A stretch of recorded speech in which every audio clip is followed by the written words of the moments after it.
Добрый день, уважаемые участники и слушатели форума. Сегодня в связи со случаями заболевания ОРВИ мы собрались в студии АВА Медиа и проводим форум в гибридном формате онлайн и офлайн.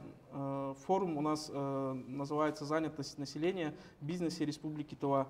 На форуме мы рассмотрим итоги реализации национальных проектов малого и среднего предпринимательства и производительность труда, тоже нацпроекта. Также обсудим занятость населения в бизнесе. Так, как мы знаем, по опыту прошлых лет нам принес новые форматы взаимодействия между работодателями и работниками. Данная тема уже обсуждается на федеральном законодательном уровне. Также попробуем обсудить эту тему.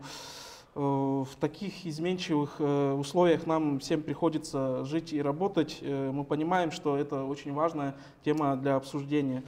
По первой теме у нас выступит Темир Чижолович Таспанчик, заместитель министра экономического развития и промышленности Республики Тыва. Также хотел добавить то, что форум, постараемся его в таком открытом формате в виде диалога провести для всех участников. Можете задавать свои вопросы в чате у нас по онлайн-трансляции, и мы будем отвечать на ваши вопросы, на те вопросы, которые вас интересуют. Так, Чижолович, вам слово. Уважаемые приглашенные, слушатели, позвольте вас поздравить с наступающим новым 2023 годом. И вам просто информацию предоставить, которая за 2022 год. На сегодняшний день, благодаря Министерству экономического развития, правительству Республики Тыва, а также органам инфраструктуры поддержки бизнеса, включающих Центр «Мой бизнес», Фонд развития фермерского бизнеса, сельскохозяйственных кооперативов, туристический информационный центр, Центр занятости населения Республики Тыва. Также благодаря содействию общественных институтов развития бизнеса в лице Торгово-промышленной палаты, Опоры России, РСПП и других, мы наблюдаем положительную тенденцию по росту занятых жителей республики в сфере МСП, выраженную в следующих цифрах. На 10 декабря количество субъектов МСП на сегодняшний день составляет 8028 субъектов. Их работников 8950, самозанятых 10101. Таким образом, общее количество по нацпроекту составляет 27 079 занятых. По сравнению с прошлым отчетным периодом количественный прирост составляет 7185 занятых или 26% к аналогичному периоду прошлого года. Если взять за экономически активное население 150 тысяч человек, то получается, что каждый пятый житель Тувы занят в сфере МСП. Для достижения таких показателей была проведена работа органов исполнительной и законодательной власти, органов инфраструктуры поддержки, общественных институтов развития, включающих в себя такие виды поддержки, как консультация, обучение, деловые мероприятия, финансовые и нефинансовые услуги. На примере Фонда поддержки предпринимателей, являющегося единым органом управления Центра «Мой бизнес», была проведена работа по предоставлению нефинансовых услуг 151, 38 обучающих мероприятий, 16 деловых мероприятий. Выдано 77 микрозаймов на сумму более 106 миллионов рублей. Всего от фонда получили поддержку более 833 человек, не считая консультационные услуги, включая субъектов МСП. Также получили услуги через гарантийный фонд в размере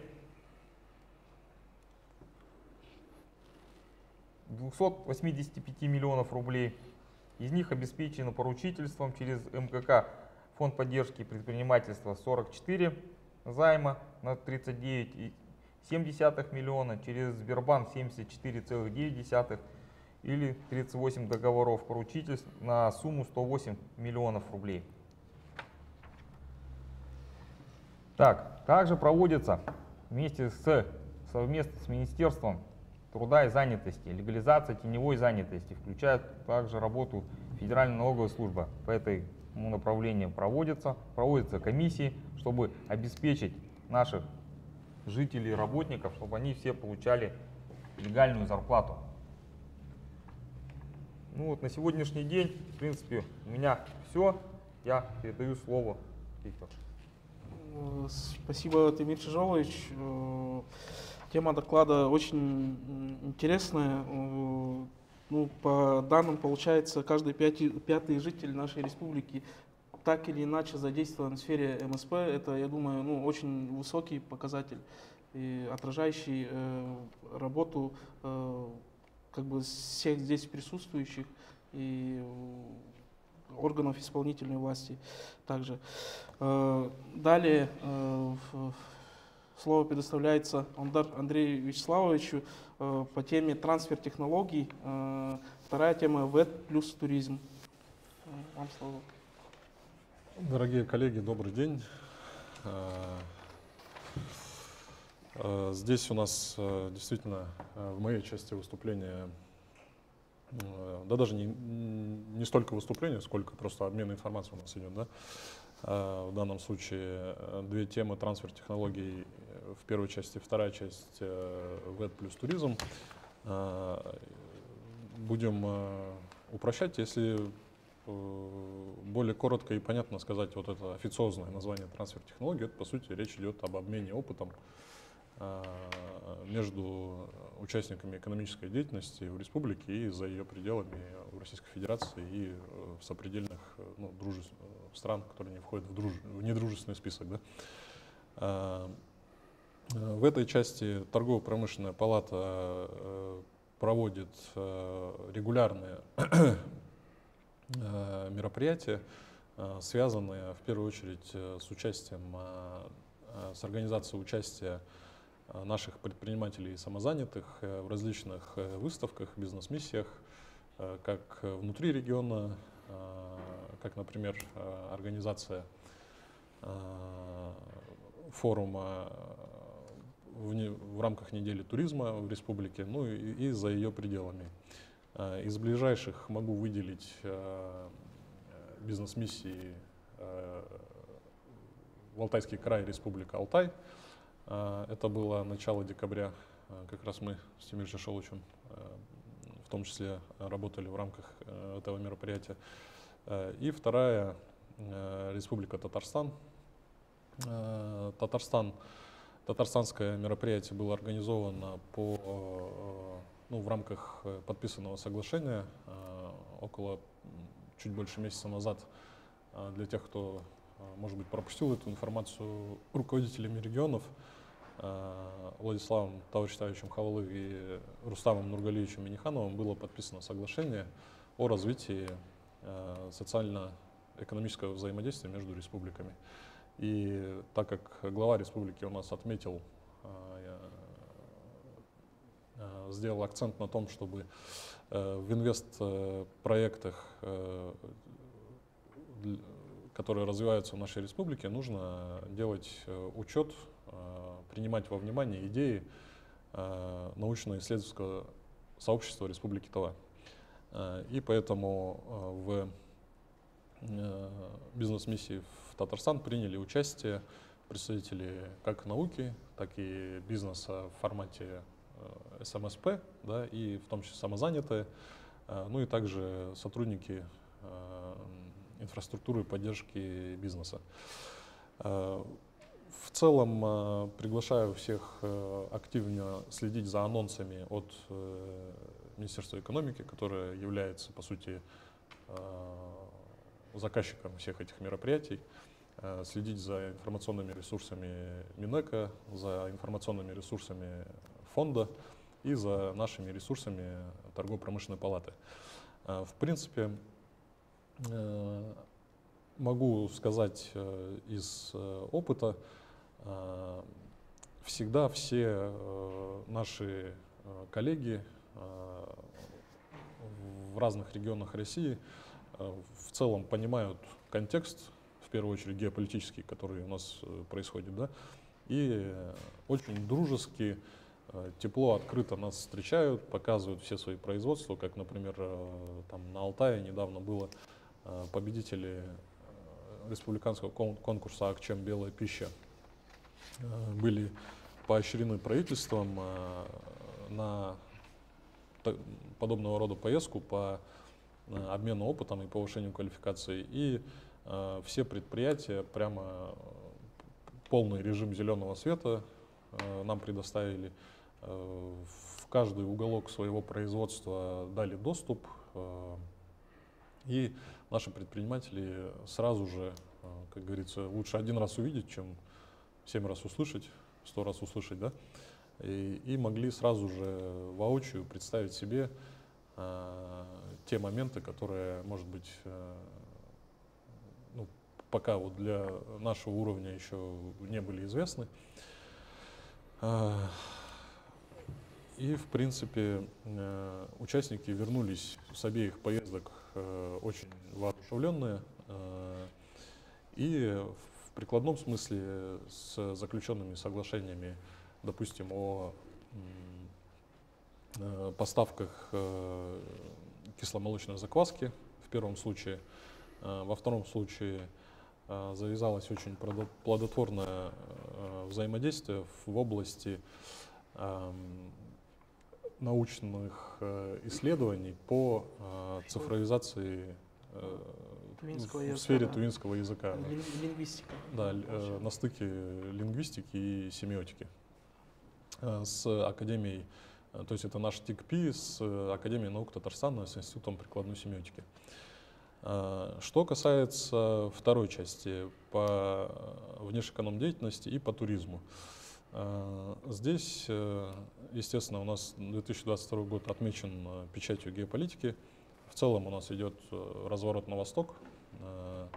А для нас, для Тувы, самый ближайший восток — это кто? Это Монгольская Народная Республика и Республика Казахстан. Могу отметить следующее. 2023-2025 годы в Республике Монголия объявлены правительством годами туризма. И коллеги из Торгово-промышленной палаты Монголии, из агентства по туризму буквально меньше месяца назад приезжали к нам. Вообще за этот год у нас было 3 или 4 встречи с палатами УФС Аймака, Завхан Аймака и с коллегами из Улан-Батора. И сейчас, в принципе, монгольская сторона очень гостеприимно к нам настроена, и они известили нас о том, что по территории республики будут расставлены не только в Улан-Баторе, но и по всей республике соответствующие логотипы, где при предъявлении российского паспорта туристы из России будут получать довольно существенные скидки, в некоторых случаях до 30%. Это довольно существенно. И также в рамках межведомственного взаимодействия с коллегами буквально неделю назад, даже меньше, наверное,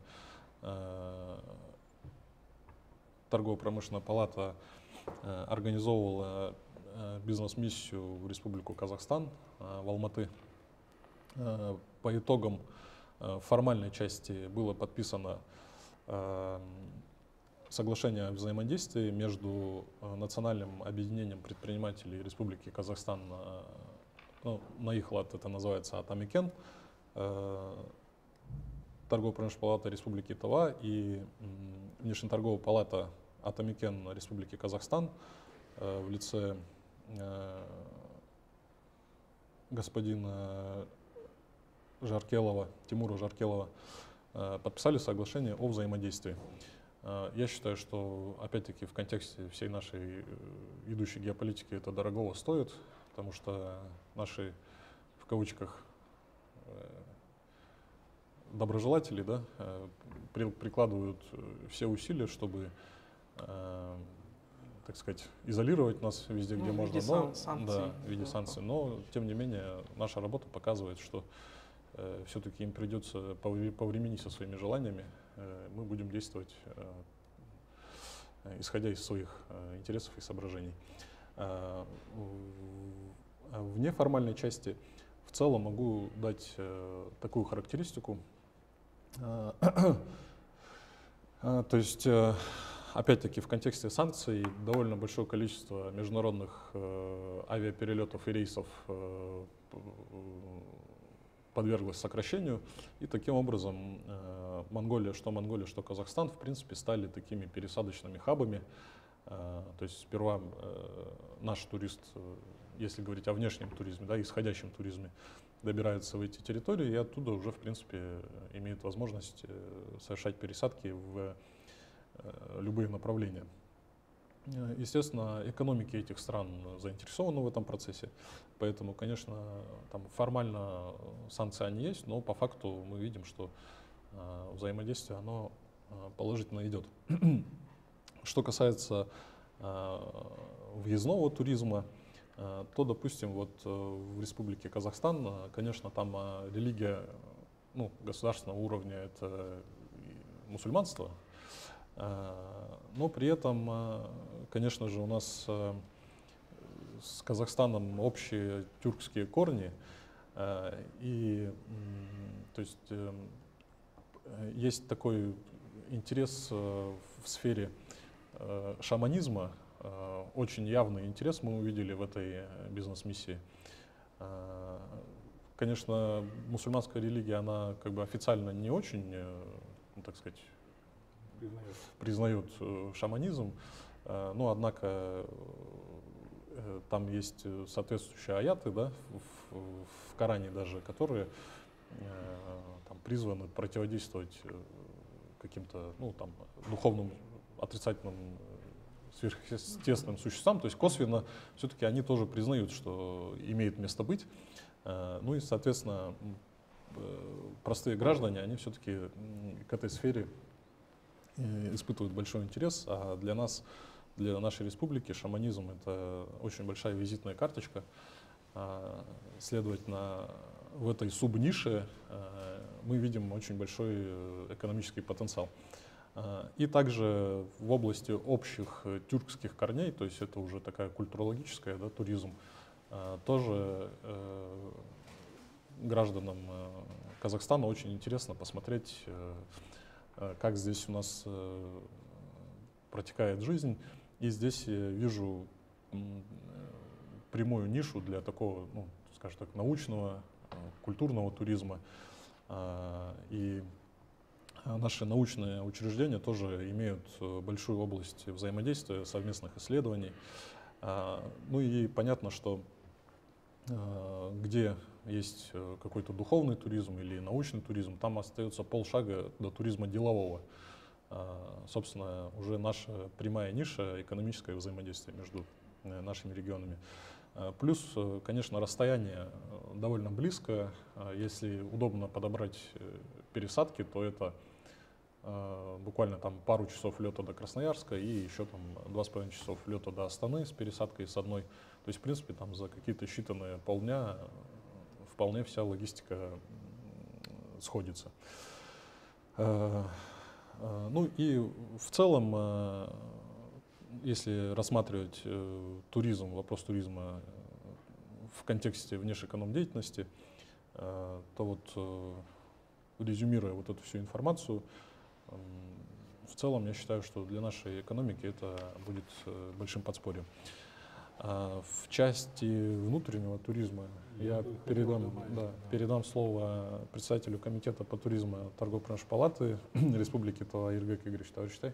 Да. Пожалуйста, вам слово. Относительно внешнеэкономической деятельности именно Республики Тыва, которая обхватывает все виды ведения бизнеса, именно въездной сельскохозяйственный туризм, туризм впечатлений, туризм эмоциональный, он оказывает очень большое влияние именно на, так сказать, экономический аспект жизни республики. Я бы хотел всех МСП, которые трудятся в сфере сельскохозяйственной деятельности, пригласить на обучение. У нас будет проходить обучение где-то в феврале месяце. Данное обучение будет затрагивать агротуризм. Агротуризм — это дополнительный вид деятельности, который при обычной вашей работе является подспорьем, является подспорьем в повседневной работе, в которой туристы приезжают. Они приезжают не часто, но они вносят, во-первых, новшества в вашу жизнь, вносят дополнительные денежные средства, которые они тратят на проживание у вас, на то, чтобы съездить, посмотреть экскурсии, чтобы покататься на лошадях, увидеть местные достопримечательности и все остальное. Все, так сказать, необходимые для этого вещи присутствуют у каждого участника деятельности сельхозназначения. Потому что, по сути, им надо проживание, им надо питание, Им надо куда-нибудь сходить, прогуляться, посмотреть. Вот. В феврале будет проходить данное обучение. Обучение будет проходить в каждом кажуне отдельно. Скорее всего, это будут представители сельскохозяйственного направления, чабаны, раты, их семьи и 1-2 представителя администрации данного, так сказать, кажуна. Данный проект разрабатывается совместно с Минсельхоз и Агентством по туризму Республики Тыва. В рамках данного проекта будет приглашен спикер из Томской области. Они у себя очень хорошо поставили работу именно по агротуризму. Их показатели за прошлые 2 года агротуризм в Томской области вырос в порядке 3-4 раз, хотя он там не так был до этого, на хорошем уровне, так сказать. Приедут их спикеры, эксперты, они будут проводить обучение в городе Кызыле, в том числе для сотрудников агентства в некотором роде, для сотрудников торгово-промышленной палаты, для сотрудников разных видов и фондов, всего остального. Вот. А дальше мы уже будем дальше в районы вести эту обучающую миссию, так сказать, проводить обучение, повышение квалификации и всего в этом роде. Да, у меня все. Да, я просто чуть-чуть подрезюмирую, добавлю, да, что по сути идет речь о том, что фермеры, если совсем коротко говоря, наши фермеры в том же самом виде, в котором они повседневную свою работу ведут, без каких-то дополнительных, существенных, по крайней мере, капитальных затрат, практически в том самом виде получают просто второй канал выручки, что в принципе также жили, имели одну выручку и также в принципе и живут, пройдя небольшое обучение от ТПП, от РАИВов наших, да, получают тут же еще второй канал выручки. И это большой экономический потенциал здесь скрыт. Да, также используют термин, ну, помимо агротуризма, еще и сельский туризм, как бы тоже. Ну, это примерно. Да, да. Угу. Как бы, спасибо большое представителям торгово-промышленной палаты. Амур Карахунаевич тоже собирается выступить с докладом «Самозанятость. Огромный рынок товаров и услуг. Созидательный труд и креативное мышление». Добрый день, уважаемые участники форума. Да, действительно, самозанятость – это тема самая такая актуальная на сегодняшний день.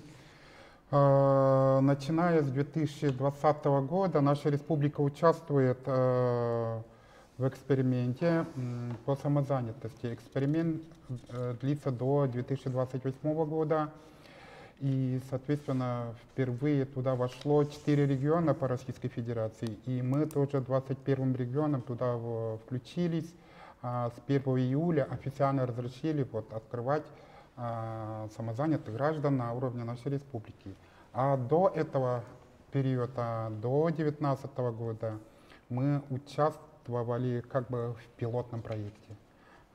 Начиная с 2020 года это все в увязке идет с социальными контрактами и по линии Министерства труда, социальной политики Республики Тыва, конкретно для молодых людей, начиная от 18 лет, для семей, малоимущих семей, одиноко проживающих граждан, теперь уже доступны такая мера поддержки, как самозанятость граждан через социальный контракт.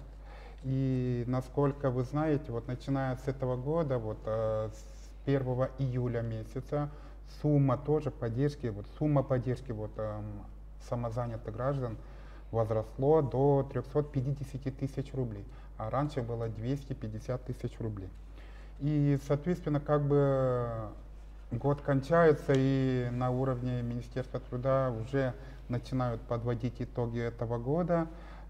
План был по направлению открытия своего собственного бизнеса самозанятым гражданам. Был поставлен план, 1250 граждан должны были охватить, и, соответственно, этот план был выполнен.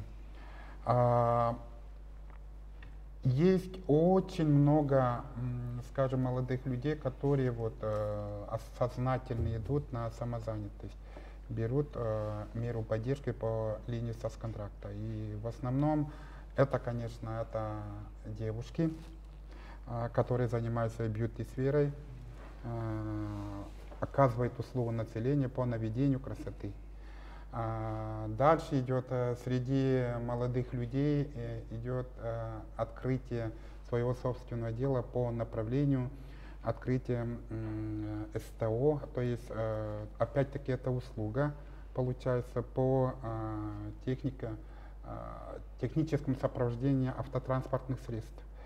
Вот. И, соответственно, по городу Кызыл, если взять по городу Кызыл, у нас был план 650 человек сделать самозанятыми через соцконтракты, и, соответственно, мы план свой перевыполнили. У нас по итогам года получилось 675 граждан получили данный вид поддержки и, соответственно, начали развивать свой бизнес. Это самый первый такой этап, первый шаг, первая ступенька к навстречу огромному вот этому делу, вот, который называется бизнес.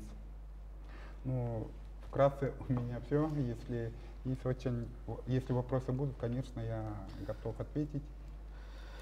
Так, тут у нас, в принципе, вопросы в чате есть. Так, тогда сразу задам. Вопрос задает Андрей Москвин. Звучит так. Можно поподробнее о мере поддержки самозанятых? Как получить 350 тысяч? Хорошо, я отвечу. Самое главное, вот, ваш доход. Ваш доход должен быть ниже прожиточного минимума, установленный на определенный год. То есть на этот год прожиточный минимум, который был установлен на уровне республики, было 14 тысяч 59 рублей. На следующий год прожиточный минимум установлен 15 тысяч 265 рублей. Соответственно, доход вашей семьи на каждого члена семьи должен быть ниже вот этой суммы. На каждого члена семьи. И, соответственно, вы можете обратиться в центры занятости населения по всей республике. И, соответственно, по городу мы находимся по адресу Кочетова 35. Это здание Дома быта, вход со дворца, с торца вход. И, соответственно, есть определенный перечень документов, но когда вы подойдете вот, в центр занятости населения, вас встретят сотрудники и вам подскажут, куда обратиться, в какой кабинет и какие документы нужно собрать. Также, я думаю, в муниципалитетах существуют свои центры занятости, и тоже также можно туда обращаться. Помимо этого, отдел экономики каждого муниципального образования тоже работает по этой программе и способствует получению поддержки для своих граждан. Ну, тоже получается, можете обращаться в центры занятости, либо в администрации муниципалитетов, в экономический отдел. Микаил Рахманович, у меня есть вопрос. А соцконтракт, он распространяется на услуги в туристической деятельности? Для соцконтракта, для участников, каждый участник по своему направлению участвует. Открыты все виды экономической деятельности, за исключением там некоторых, допустим, скизные марки нельзя. Потом горные недра, кто работает с горными недрами, тоже нельзя, ну и, соответственно, нотариусы тоже не могут участвовать. А так, по направлению туризм, все акведы открыты. Отлично.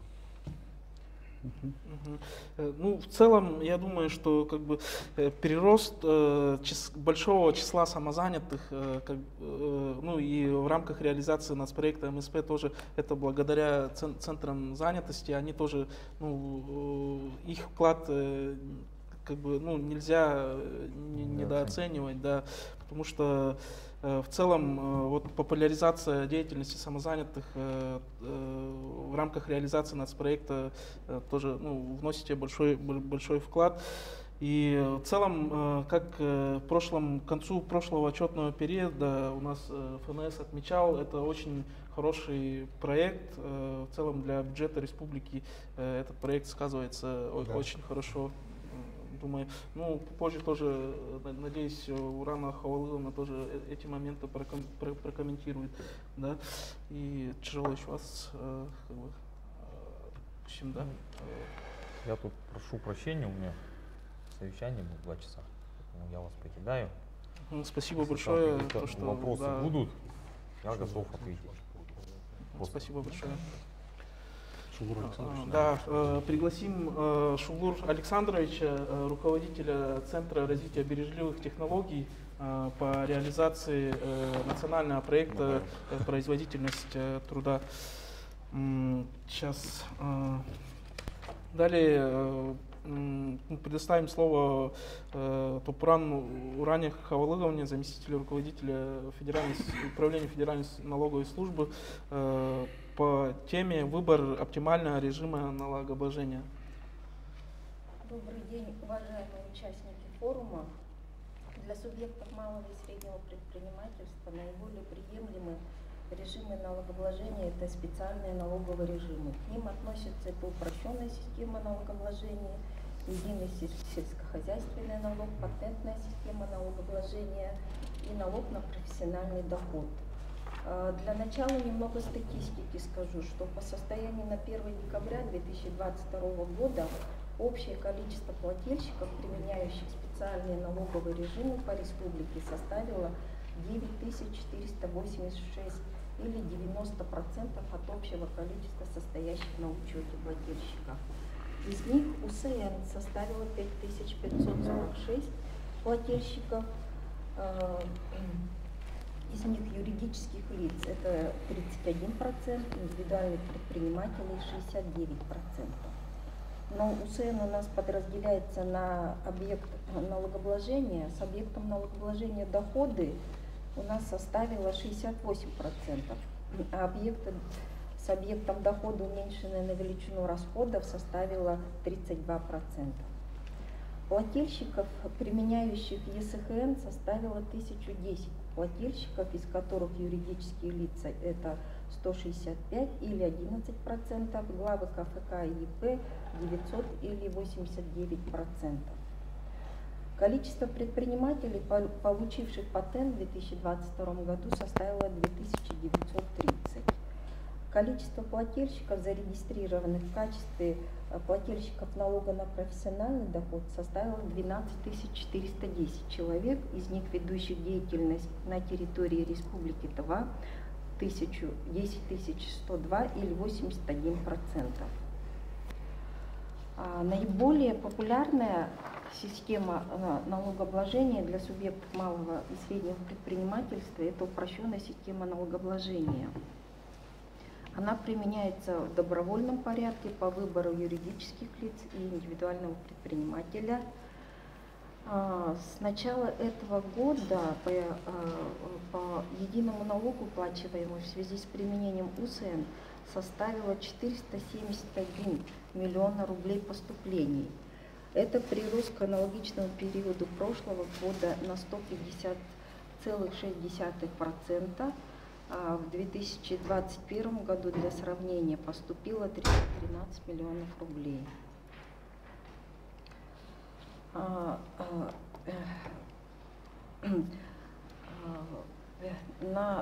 Переход на УСН осуществляется юридическими лицами и индивидуальными предпринимателями на основании уведомления, форма которого утверждена приказом ФНС России от 2 ноября 2012 года.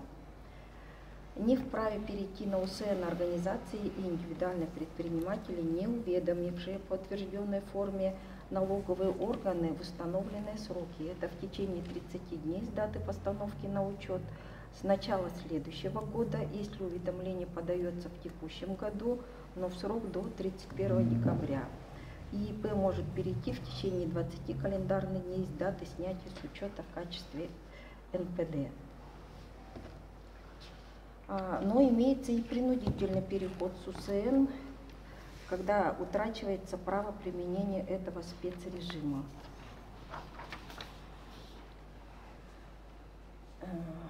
Принудительный переход на общий режим налогообложения осуществляется с начала того квартала, в котором плательщикам были допущены ограничения. В этом случае плательщик должен подать соответствующее сообщение в налоговый орган в течение 15 календарных дней по окончании данного квартала. Ограничения имеются при выручке за год, которая не должна превышать 200 миллионов рублей. Видимо, вот что-то с этим, наверное, видимо, на замену. Данный показатель ежегодно индексируется, так как в 2022 году коэффициент дефлятор составлял 1,96 или 219,2 миллиона рублей. А в 2023 году это составит 1,257 или не более 251,4 миллиона рублей. Остаточная стоимость по бухгалтерскому учету должна максимум 150 миллионов рублей, средняя численность работников не более 130 человек, максимальная доля других организаций в уставном капитале 25%, и организация не должна иметь филиалов. Но также не вправе применять УСН бюджетные, казенные организации, банки, ломбарды, страховщики, организации, осуществляющие деятельность по организации и проведению азартных игр, инвестиционные фонды, негосударственные пенсионные фонды, организации ИИП, занимающиеся производством подакцизных товаров, а также добычей и реализацией полезных ископаемых, за исключением общераспространенных полезных ископаемых. С 2023 года вводится новшество. В части запрещенных видов деятельности включено производство ювелирных изделий и торговля изделий из драгметаллов. Плательщики, которые были с данным видом деятельности на УСН, они с начала 2023 года обязаны перейти на общий режим налогообложения. Ставки УСН. В 2022 году законом Республики Тыва от 1 декабря 2021 года 783 ЗРТ установлены ставки УСН по объекту дохода 3%, по объекту дохода минус расходы 7%. В 2023 году законом Республики Тыва от 14 ноября 2022 года номер 866 ЗРТ установлены ставки по объекту дохода 5%, по объекту дохода минус расходы 12%. Но этим же законом установлены и пониженные ставки в зависимости от объекта налогообложения, доходы, уменьшенные на величину расходов в размере 5% и по объекту налогообложения доходы в размере 1%. Это для отдельных категорий плательщиков, занятых в основном производственной, сельскохозяйственной и туристической отраслях. И при этом доля таких доходов за отчетный налоговый период у них не должна составлять менее 70%. Также это относится к налогоплательщикам, являющимся субъектами малого и среднего предпринимательства, осуществляющим деятельность в сфере социального предпринимательства. Налогоплательщики, которые впервые зарегистрированы на территории Республики Тыва, в том числе в связи с переменой местонахождения или места жительства. Сюда же входят организации индивидуальных предпринимателей, являющиеся правообладателями программ для ЭВМ, включенных в единый реестр российских программ для ЭВМ и баз данных, и получивших документ о государственной аккредитации организации, осуществляющей деятельность в области информационных технологий. Единый сельскохозяйственный налог – это тоже специальный налоговый режим, который применяется организациями, индивидуальными предпринимателями по своему выбору. ЕСХН введен специально для производителей сельскохозяйственной продукции, в которую входит продукция растениеводства, сельского и лесного хозяйства, животноводства, в том числе полученная в результате выращивания и доращивания рыб и других водных биологических ресурсов, и применяется на добровольной основе.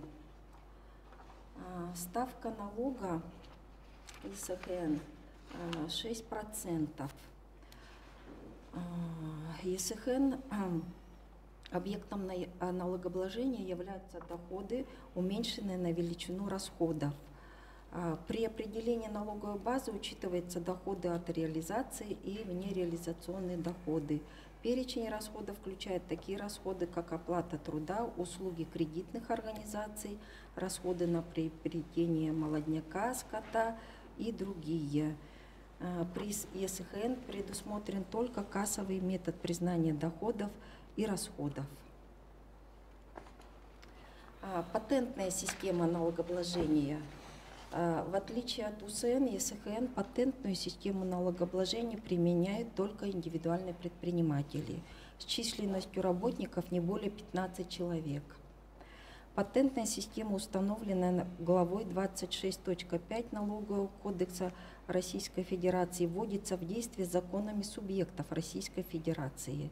Применение патентной системы налогообложения на территории нашей республики введена в действие законом от 24 ноября 2014 года 5 ЗРТ о применении патентной системы налогообложения. Ставка налога составляет 6%. Из 2021 года налог можно уменьшить на сумму страховых взносов, уплаченных в том же налоговом периоде. Патентную систему налогообложения можно совмещать с другими системами налогообложения УСН, ЕСХН и общеустановленные системы налогообложения за исключением налога на профессиональный доход.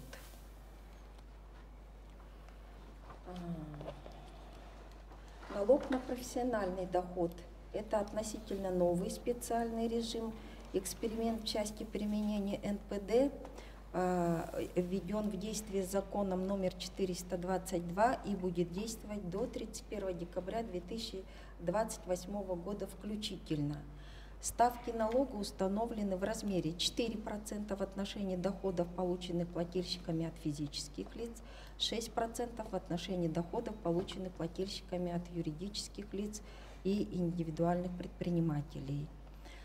Здесь для удобства предоставление документов для постановки на налоговый учет в качестве плательщика НПД предусмотрено несколько способов. Через личный кабинет, в этом случае не требуется дополнительно паспортные данные, фотография, мобильное приложение «Мой налог», портал государственных услуг Российской Федерации, через кредитную организацию, но в этом случае необходима усиленная квалифицированная электронная подпись, или через оператора электронных площадок. НПД могут применять физические лица и индивидуальные предприниматели, которым одновременно выполняются следующие условия. Доход получен от самостоятельного ведения деятельности или использования имущества. Деятельность ведется в регионе, в котором установлен эксперимент. Не имеет работодателя, с которым заключен трудовой договор при ведении данного вида деятельности. Не привлекает наемных работников по трудовым договорам для ведения данного вида деятельности и не ведет деятельность, не подпадающую под данный специальный налоговый режим. И сумма максимального дохода при применении НПД нарастающим итогом в течение года не должна превышать 2,4 миллиона рублей, и которая контролируется в приложении «Мой налог».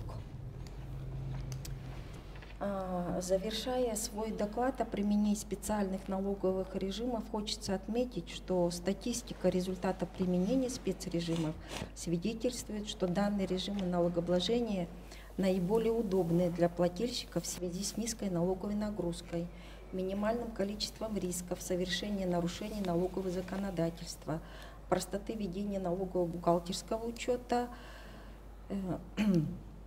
и для дальнейшего развития диалога между налогоплательщиками и налоговыми органами будет способствовать снижению количества нарушений налогового законодательства. Пользуясь случаем,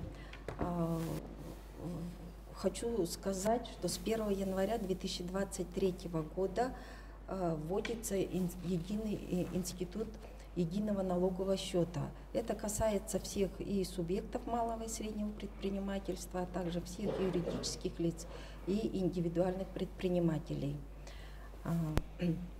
Единый налоговый счет и единый налоговый платеж введен в связи с тем, чтобы упростить порядок платежа, вводится единый налоговый срок сдачи отчетности налоговой, это 25 число месяца, следующего за отчетным кварталом, и единый срок уплаты для всех налогов. Он будет един 28 число следующего за отчетным налоговым периодом. Для того, чтобы подать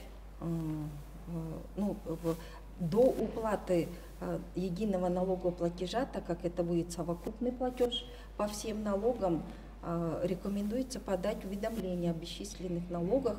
Это уведомление подается тоже до 25 числа. В обязательном порядке подается, где не имеется декларации, а также если уплачиваются авансовые налоговые платежи. И если вы налог уплачиваете заранее, до сдачи расчета, допустим, или налоговой декларации, это обязательно. То есть единый налоговый счет, который внедряется, он будет формироваться 31 декабря 2022 года и будет иметь единое налоговое сальдо. Сальдо будет либо положительным, если у вас была переплата на 31 декабря, отрицательным, если у вас недоимка имеется, задолженность, она превышает переплату, либо она будет нулевая. Налоговые органы уже направили информационные рассылки в электронном виде для всех налогоплательщиков, которые состоят на учете, индивидуальные предприниматели, юридические лица. Там установлено предварительное сальдо. И очень просим, чтобы плательщики изучили данные документы, потому что для того, чтобы безболезненный переход был, который у нас начнется с начала 2023 года, и чтобы налогоплательщики были в курсе и готовы к данной новой системе платежей. Спасибо большое за внимание. Спасибо, Урана Хаврузовна, за выступление. Далее с докладом выступит Торжуш Улур Александрович, руководитель Центра бережливых технологий, с темой «Фабрика процессов. Первый шаг к культуре бережливого производства». Да, добрый день, коллеги. Вкратце хотел бы рассказать о нашей деятельности. Наша фабрика начала свою деятельность в июне 2021 года. То есть мы, тренера, прошли обучение в Федеральном центре компетенции в школе тренеров. И также в конце июня прошли сертификацию. И то есть с этого момента уже с 1 июля был создан отдел по повышению производительности труда.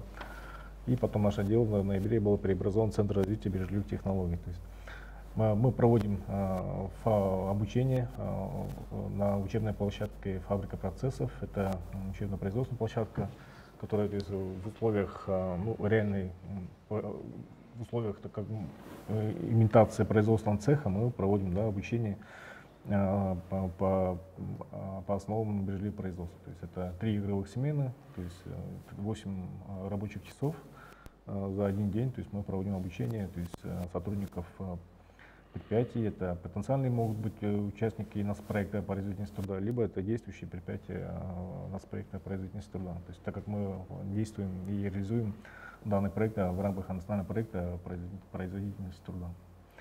То есть всего наш охват мероприятиями фабрики процессов, экскурсиями, выездными мероприятиями, фабриками, проведением фабрики, офисным процессом у нас охват в целом составил около 200 человек. То есть сейчас мы в среднем посчитали. У нас обучение проходит под руководством тренеров на основе моделирования процесса сборки изделия. У нас изделие это пульт управления, регулятор давления газа, то есть в течение смены, то есть команда распределяется по ролям, то есть роль начальника производства, логиста, операторов, менеджер по труду и менеджер по улучшению. То есть распределяемся по ролям, и мы же потом в ходе 3 игровых смен мы проводим обучение, это тренинг, и вот то есть после каждой смены то есть команда решать проблемы, обсуждать проблемы и предлагать решения. То есть, и таким образом они уже непрерывно, то есть и постепенно улучшают свои процессы, можно сказать. И таким образом они получают знания, что такое там, да, то есть потери, что такое снижение запасов, и также они научатся достигать минимальной себестоимости и максимальной прибыли в ходе своей работы на 3 сменах. То есть. И таким образом мы содействуем повышению производительности труда на предприятиях, и также мы внедряем культуру бережливого производства в субъектах малого предпринимательства и на предприятиях реального сектора экономики.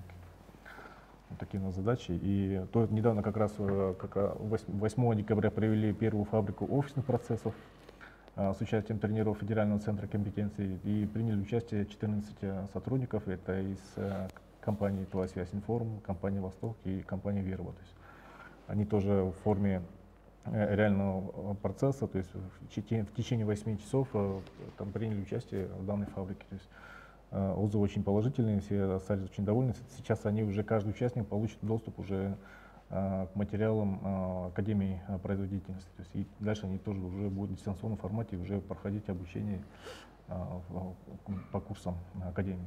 Вот такие вот у нас планы. Ну и также в планах в следующем году постараемся защитить получение субсидий на открытие фабрики офисных процессов, потому что офисные процессы нам тоже очень актуальны, нужны, то есть особенно в госуправлении, там, да, социальных учреждениях, образовательных учреждениях, бюджетных организациях, ну и в целом и для бизнеса тоже это очень необходимо, и будем в этом плане тоже работать, и будем надеяться, что нашу инициативу поддержат, и у нас откроется фабрика офисных процессов в следующем году.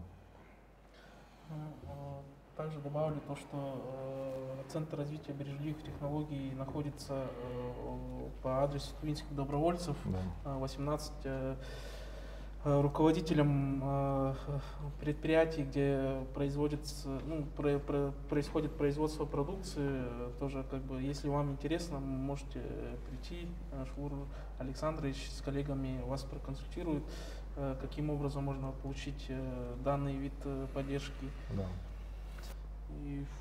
Да, у нас есть специальная площадка, называется «Фабрика процессов». Это разработано по методике Федерального центра компетенций. Это, получается, фабрика по производственным процессам. Ну, это также, это не знаю, что там не только производственные, да, предприятия, но и также в сфере компаний и предприятий, в сфере услуг тоже могут принимать участие, отправлять своих сотрудников, руководителей для прохождения обучения. Так что всех приглашаем, будем рады всем передать свои знания, то есть и опыт. Маленький итог я хотел бы подвести для тех людей, которые в данный момент не задействованы на рабочих местах, которые сидят безработные дома, где-то в сельской местности живут. Получается, мы приходим в Центр занятости населения, берем соцконтракт, потом в ФНС к сотрудникам прекрасным договариваемся, обсуждаем с ними, какой нам лучше выбрать в нашей деятельности вид, так сказать, налогообложения, начинаем свою деятельность, вступаем в торгово-промышленную палату, которая поможет вам с тем, чтобы вы более успешно вели свою деятельность. Мы поможем вам советами, поддержкой, помощью. Далее идем в фонд поддержки предпринимательства Алексея Вячеславовича. Он помогает вам различными направлениями, о которых он сейчас хочет, я думаю, поведать нам. Да, чуть попозже. Хотелось бы к вашему резюме тоже добавить, что на любой стадии, как вы запланировали заниматься предпринимательской деятельностью, можете в наш центр «Мой бизнес» фонд обращаться. Мы тоже ведем консультации. Также можем кратко дать консультацию по налоговым режимам, выбрать, каким образом, то есть в качестве кого зарегистрироваться по виду вашей деятельности, либо юрлицо, либо индивидуальный предприниматель, либо самозанятый. Также сразу мы можем рассказать, какие виды поддержки и на какой стадии человек ведения предпринимательской деятельности может получить. Да, и тоже рекомендую вместе взаимодействовать с институтами общественными организациями, институтами развития бизнеса. Мы тоже постоянно находимся во взаимодействии. Кстати, это мероприятие тоже мы как бы, ну, совместно проводим. Так, ну, по резюме у меня, в принципе, все. Тут у нас, извините, пожалуйста, вам был вопрос адресован, я просто не заметил. Сейчас, я думаю, лучше задать поздно, чем никогда. И тут опять у нас очень активный слушатель, то есть участник форума Андрей Москвин задает вопрос, что такое нереализованные доходы в системе налогообложения СХН. Так, да, ну, видимо, ЕСХН имелось в виду.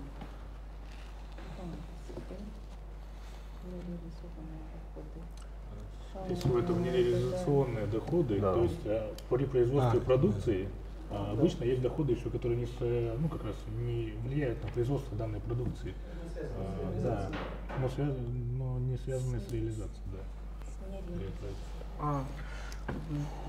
Я, видимо, неправильно прочитал, да. Да, лучше уточнить, наверное, ему повторно корректно, может, стоит написать. Да, и если мы ответили на ваш вопрос, как бы, то есть если мы не смогли ответить на ваш вопрос, можете еще раз более, да, уточнить, либо же, если наши спикеры не могут ответить на данный момент, можете вот тоже. Ну, на самом деле я могу подсказать, в том числе это про туризм, про одно из основных направлений, так сказать, агродеятельности. Это доходы, если вы произвели там свеклу, грубо говоря, вырастили ее, да, это ваши реализационные доходы, которые напрямую влияют на вашу экономическую деятельность. А есть еще нереализационные доходы, это туризм, это предоставление в аренду, там, например, своего помещения для строения, ну, там, чтобы лошади чьи-то стояли, что-то еще. Это вот как раз является, так сказать, дополнительными доходами сельскохозяйственной деятельности, да, которые... Ну, получается, возможности, которые предприниматель может реализовать, помимо того, что он сейчас на данный момент реализует. Да. Спасибо большое, Игорь Ильич. В принципе, как бы у нас все основные моменты обсудили по занятости населения в бизнесе. Один момент, то, что у нас по плану спикер не мог к нам присоединиться по платформенной занятости, просто сейчас на данный момент идет очень бурное обсуждение. Так, вот как раз задают вопрос, что такое платформенная занятость. Ну, в нашем понимании, как бы на нынешний момент, это то, что когда взаимодействие с работодателя и работника идет через какую-либо платформу. По опыту как бы прошлых лет такое было возможно, ну, с фриланс-площадками, да, и, ну, для примера, это не реклама, ну, то, что я знаю, FL.ru там и так далее, оттуда работодатель, получается, делает какой-то определенный заказ, соответственно, соискатели на этот вид услуги выходят на работодателя, дают свои резюме, получается, они после этого заключает краткосрочный договор на оказание услуг, либо какой-либо другой. И после выполнения работы через платформу также платформа гарантирует интересы и работодателя, и как бы и работника. Это все на то время регулировалось самой платформой, а на сегодняшний день это уже, ну, в федеральных законодательных органах уже собирается закрепиться для более, ну, уже на федеральном уровне для защиты интересов и работодателей, и работников. Это большой, как бы, скажем так, не прорыв, да, большой пример, когда это все начало происходить, это, я думаю, что как раз после пандемии, когда работники начали переводить то есть работодатели начали переводить своих работников на удаленку, И в целом с экономической стороны, как бы, ну, на сегодняшний день наши цифровые возможности, получается, позволяет взаимодействовать таким образом между работником и работодателем. И вот это вот явление как раз обсуждается, чтобы как-либо закрепить нормативно-правовыми актами. Ну, с нашей стороны мы можем только ждать и как бы, чтобы, ну, получить то, что как бы, ну, там надо получить разъяснение, да, наверное, на федеральном законодательном уровне, которое мы сможем потом применять. Да, ну а в целом, как бы, можно, в принципе, даже, я думаю, какие-либо предложения носить, и с нашей стороны тоже мы посмотрим, ну, на региональном уровне, каким образом это можно реализовывать по вашим предложениям. Относительно платформенной занятости я бы хотел добавить, на самом деле вы, работая там слесарем на заводе, да, или можете зарегистрироваться на платформе, работа.ру там, например, есть какие-то специальные для услуг, вот вы называли, да, и оказывать в вечернее время дополнительные там услуги разным людям, которые, ну, просто ищут, им надо розетку починить или что-то сделать, да, это как раз все платформенная занятость. В том числе это работает и для, например, туриндустрии. Если вы сдадите экзамен на тургида, вы можете разместить там свои предложения в свободное время, в выходные, сводить там людей, грубо говоря, показать окрестности вашего там села, города или чего-то еще, и на платформе размещать свои предложения именно по данному виду деятельности. Хорошее подспорье, если у вас основная заработная плата не позволяет, так сказать, хорошо жить, все остальное. Да. Да, и добавлю то, что у большинства людей это способ монетизации своего хобби, получается, да. Если человек, ну, скажем так, сейчас как бы креативная, ну, творческая индустрия как бы этим занимается, и они могут с помощью вот этих различных платформ, которые, ну, в будущем у нас, я думаю, будут создаваться, ну, они есть и сейчас, которые работают, они могут через платформу монетизировать, ну, свой вид деятельности, дополнительный доход получается. Да, в общем, спасибо. Тогда, если больше вопросов не будет, как бы предлагаю завершать наш форум. От спикеров что-нибудь, какие-нибудь пожелания или добавить что-нибудь?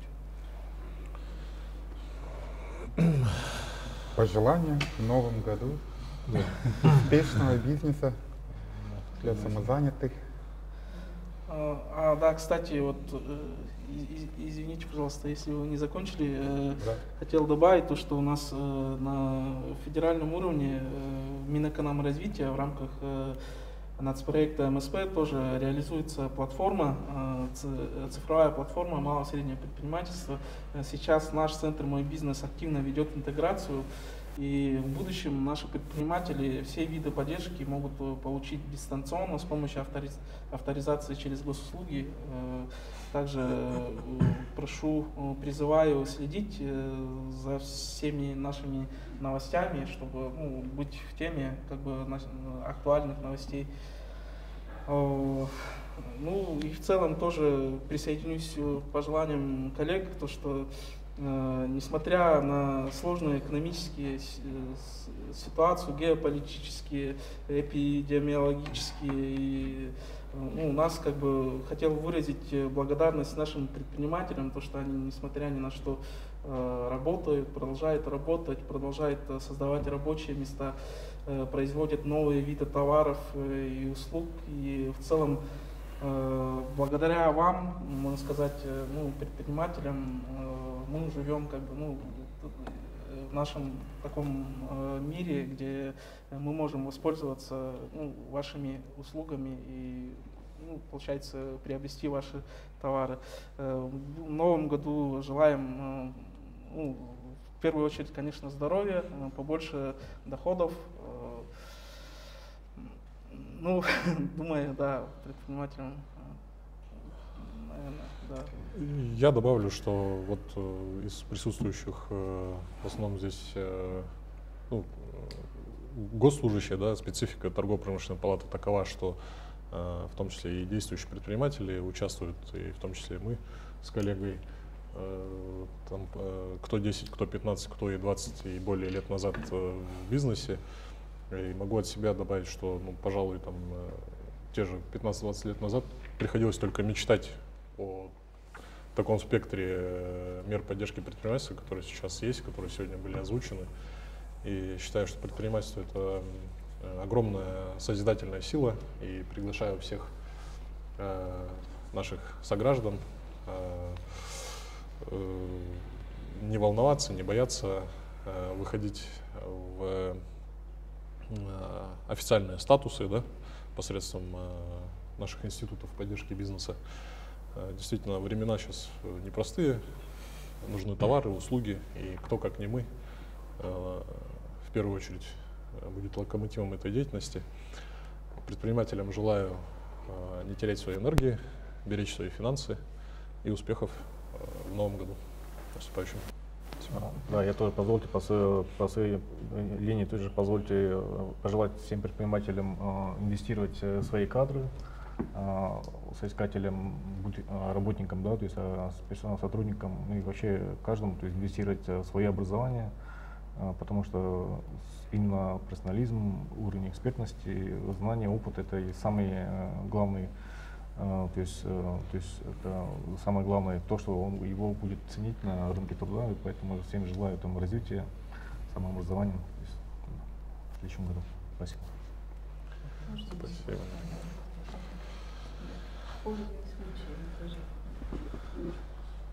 Поздравляю всех участников форума с наступающим Новым годом. Желаю всего хорошего, счастья, здоровья и успехов как в личной жизни, так и в труде.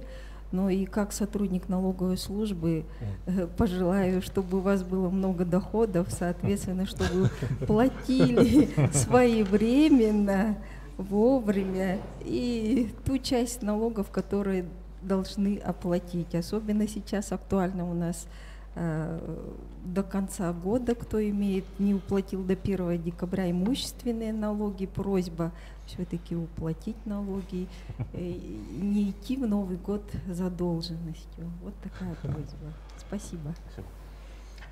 Да, все-таки налоги у нас — это наши больницы, бесплатная медицина, садики, школы. Людей, садики, школы — это очень важная составляющая часть любой деятельности предпринимателя. Те же меры поддержки. Те же меры поддержки. Да. Анна, спасибо, дорогие участники форума, слушатели форума. На этом предлагаю наш форум завершить. И также будем вас ждать на всех наших мероприятиях, которые мы постоянно проводим. Следите за нашими новостями. Также, ну, как бы и наших коллег тоже. Всем спасибо. Спасибо. Интересно. Да.